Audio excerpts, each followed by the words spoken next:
Hey students, this side Shubham Sharma जो आपका फिर से स्वागत करता है आपके अपने इस favourite YouTube channel Shubham Sharma classes पे। तो बच्चों, आज हम पढ़ने वाले सबसे इंटरेस्टिंग जो टॉपिक है क्लास 9th के चैप्टर नंबर 3 का सबसे इंटरेस्टिंग चैप्टर टॉपिक है, जिससे आपके पीछे के सारे डाउट्स क्लियर होने वाले हैं आज इस वीडियो के अंदर। ठीक है, अब हमारे पास टॉपिक कौन सा है? डोल्टन एटॉमिक थ्योरी, जिनका नाम था जॉन डोल्टन। चैप्टर का नाम है एटम्स एंड मॉलिक्यूल्स। देखिए, हमारे पास जो ये टॉपिक है ना, ये हम केवल आपको इस वीडियो में केवल एक ही टॉपिक पढ़ाने वाले हैं। क्यों? रीजन क्या है इसके पीछे का? रीजन ये है कि बेटा इसमें कुछ एक कॉमन चीजें हैं जो अपने जो पीछे के प्रीवियस टॉपिक थे ना उसमें से उठ कर आ रही हैं।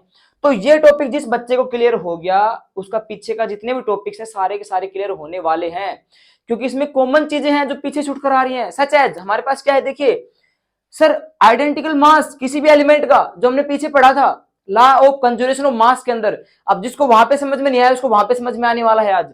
फिर केमिकल प्रॉपर्टीज एलिमेंट्स की, ठीक है। फिर हमारे पास आने वाला है मैटर की, सर मैटर क्या होता है, जो डोल्टन एटॉमिक थ्योरी के अंदर हमारे को प्रूव किया गया था कि सर ये होता क्या है, कैसे बनता है। ठीक है, सब कुछ आपको इस टॉपिक के अंदर मिलने वाला है। तो जिस बच्चे ने मान लो शुरू में ध्यान नहीं दिया, वो कम से कम आज ध्यान दे सकता है, कंसंट्रेट कर सकता है, तब उसको समझ में आने वाला है, वरना नहीं आएगा। और जिस बच्चे ने हमारा इसका जो पार्ट नंबर 1 है और जो चैप्टर का इंट्रोडक्शन है वो अगर तक अभी तक नहीं देखा, नहीं पढ़ा, तो उसका लिंक भैया आपको डिस्क्रिप्शन बॉक्स में मिल जाएगा। पहले उसको पढ़ना फिर इसको पढ़ना, ठीक है। क्योंकि 9th क्लास में आपकी जो बेस है ना, जिसमें आपको 10th क्लास टॉप करनी है, 9th क्लास को बेस बनाकर, तो आपको 9th है ना ढंग से पढ़नी पड़ेगी, तभी आप 10th में टॉपर बन पाओगे। क्योंकि जो ये सिलेबस है ना ये 10th में आता है लगभग, ठीक है।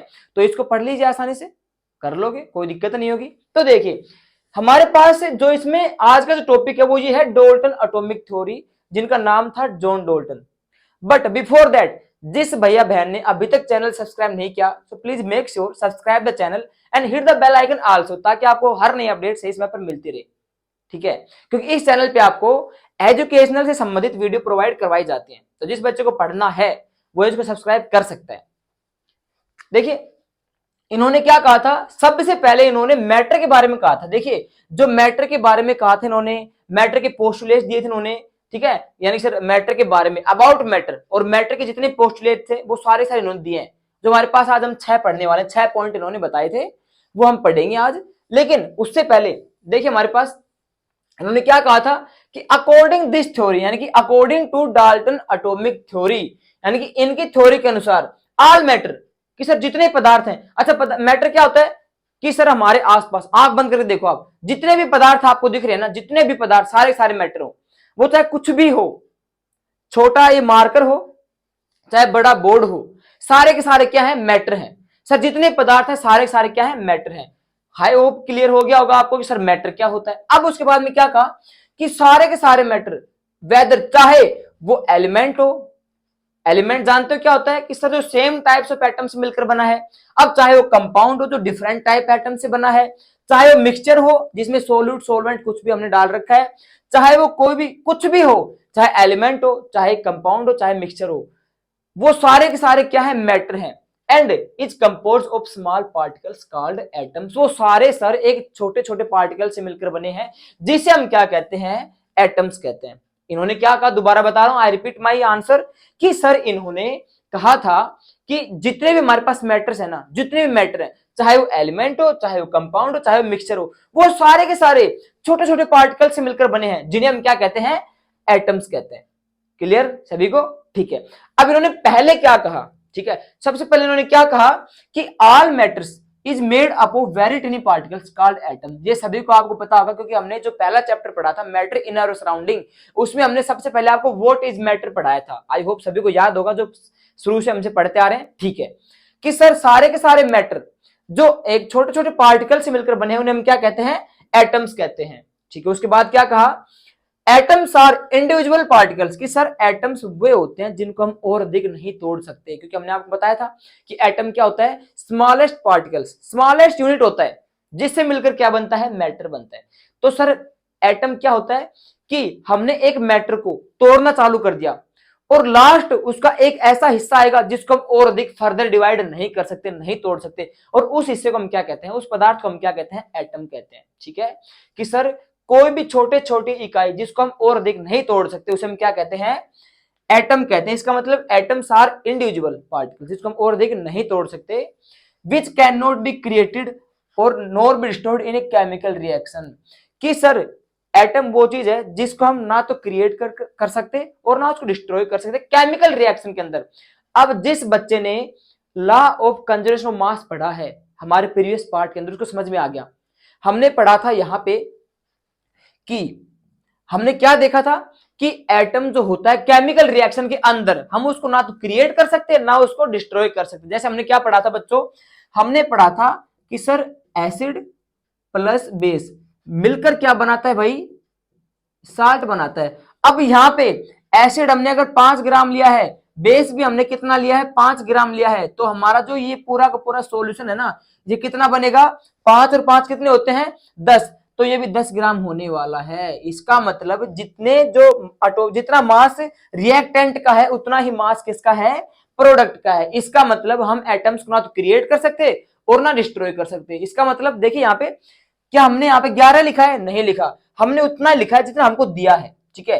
तो हमने इनको ना तो इनको हम डिस्ट्रॉय कर पाए ना हम इनको बढ़ा पाए। इसका मतलब हम समझ गए कि सर हाँ सही बात है, हम इनको ना तो क्रिएट कर सकते और ना इनको डिस्ट्रॉय कर सकते किसी भी केमिकल रिएक्शन के अंदर, ठीक है।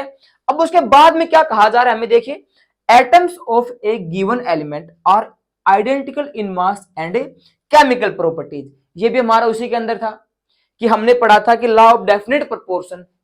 हमने काफी चीजें पढ़ी थी, जिस बच्चे को याद उसको तो पता है।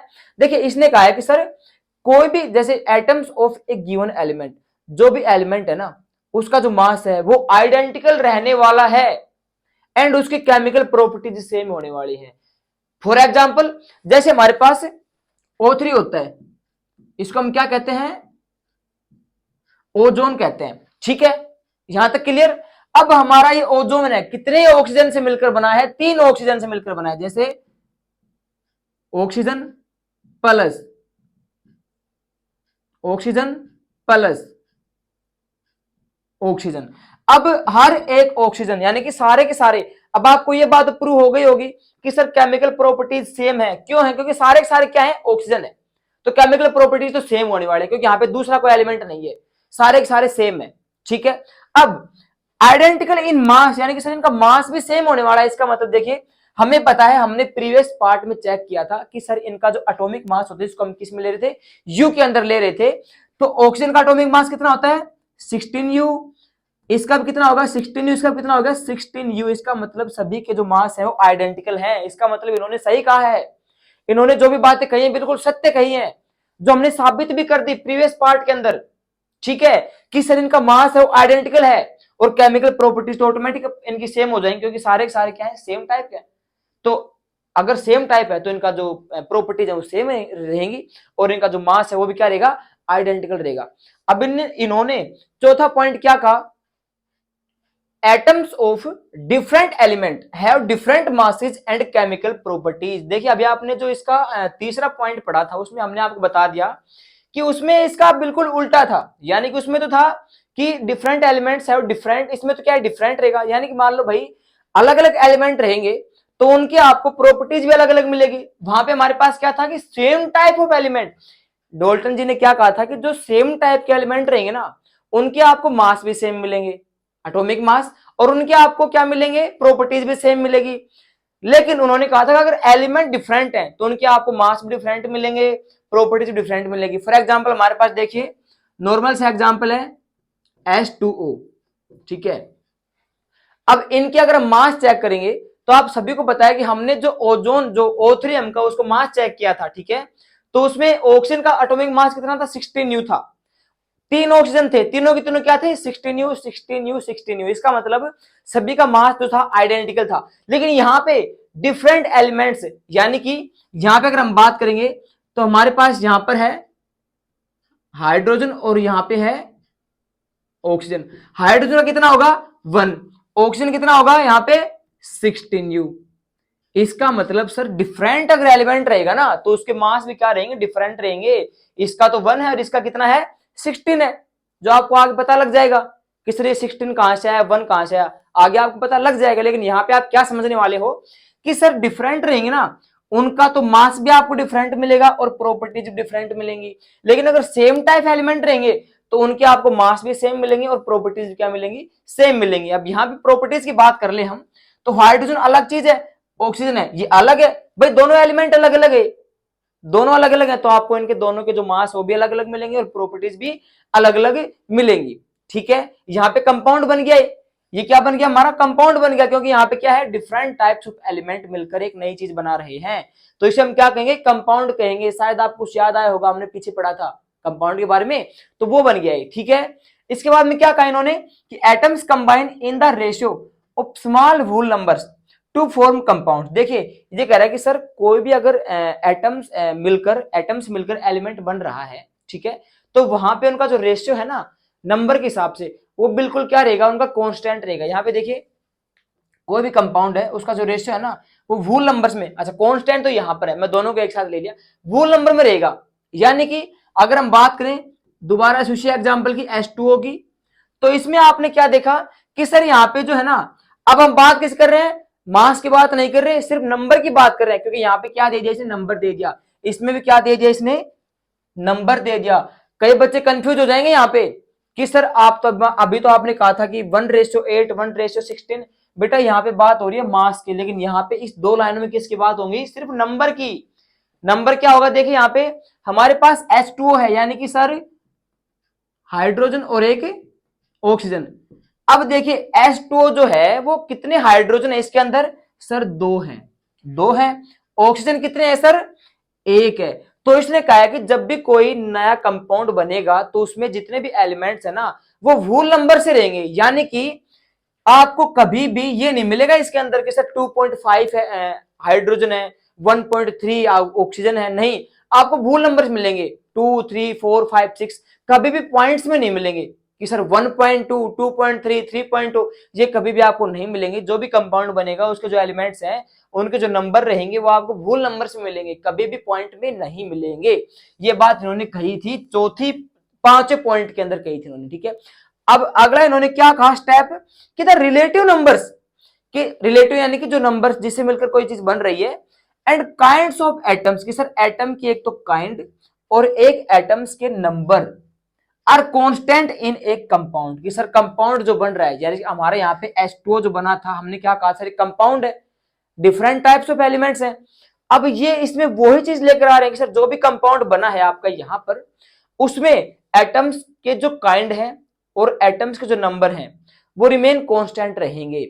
यानी कि आप क्या समझे, फॉर एग्जांपल हम दोबारा से H2O ले रहे हैं यहाँ पे, क्योंकि ये एग्जांपल आपके दिमाग में सटीक बैठ चुका है। देखिए रिमेन कांस्टेंट, अच्छा भाई यहाँ पे सेम वही बात आ गई, हाइड्रोजन और ऑक्सीजन। देखिए अब हमें क्या देखना है कि कैरेक्टर नंबर भी हमेशा कांस्टेंट रहेंगे, यानी कि सर सेम रहेंगे हमेशा, और काइंड भी सेम रहेगा। अब मैं आपसे कहूँ कि भाई हाइड्रोजन किससे मिलकर बनता है, आप कहोगे सर हाइड्रोजन जो वाटर होता है सर वो हाइड्रोजन और ऑक्सीजन से मिलकर बनता है, क्या इसके अंदर कार्बन डाइऑक्साइड है, मतलब नॉर्मल हम वैसे बात कर रहे हैं कि ये सिर्फ दो एलिमेंट से मिलकर बना है, हाइड्रोजन और ऑक्सीजन से, तीसरा नहीं है ना, इसका मतलब इनके जो काइंड हैं वो हमेशा कांस्टेंट रहेंगे। ये नहीं कि आप वाटर बनाने के लिए किसी थर्ड चीज को लाकर इसमें डाल दिया, वो नहीं कर सकते, हमेशा ये दोनों के दोनों रहेंगे इसके अंदर।